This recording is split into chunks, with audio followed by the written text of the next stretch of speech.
Nepaisant to, kad Žalgiris daugiau nei 2/3 laiko kamuolį turėjo savo žinioje į vartus smūgiuoti.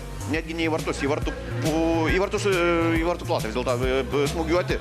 Vilniečiams pavyko vos sykį. Progų Atlantas turėjo daugiau. Tarkime čia, Gediminas Kruša.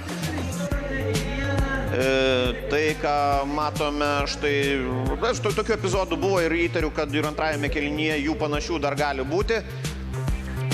Kova kieta, kova ryžtinga, to čia ir susirinkome iš tikrųjų. Ir mes, ir patys žaidėjai puikiai supranta, kad taip šių komandų rungtynėse būti, kažin ar gali. Lukas Artimavičius turėjo po štai šio kampinio dar vieną Atlanto galimybę, tačiau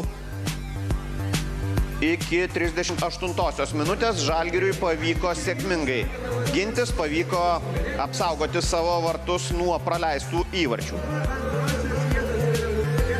Pastebima tai, kad vis dėlto tų progų klaipėdiečiai sukūrė daugiau. Tai yra gerokai daugiau darbo. Šiose rungtynėse turėjo Armantas Vitkauskas, o ne Atlanto vartų sargas Mantas Galdikas. Čia geltoną kortelę Valdui Razuliui už tai tokią gudrybę. Ranka pabandė pasiųsti kamuolį į vartus klaipėdiečių snaiperis. Jam nepavyko, pavyko kitiems. Na, štai čia svarbus epizodas šioms rungtynėms. Rytis Leliuga galva atsimušė į varžovo kelį ir būtent tada, kai jo aikštėje nebuvo, kai jam buvo steikiama pagalba, Donatas Kazlauskas po Skirmanto Rakausko perdavimo štai taip nukreipė kamuolį į tinklą. Tai yra pirmasis šių rungtynių įvartis.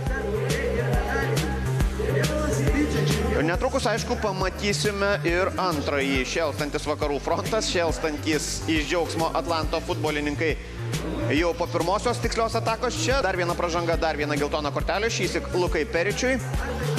Ir Gediminas Kruša štai taip į artimąjį vartų kampą.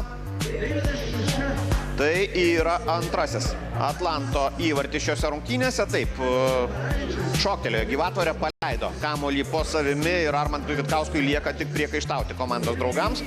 Vakarų frontui, suprantama, lieka tik švęsti.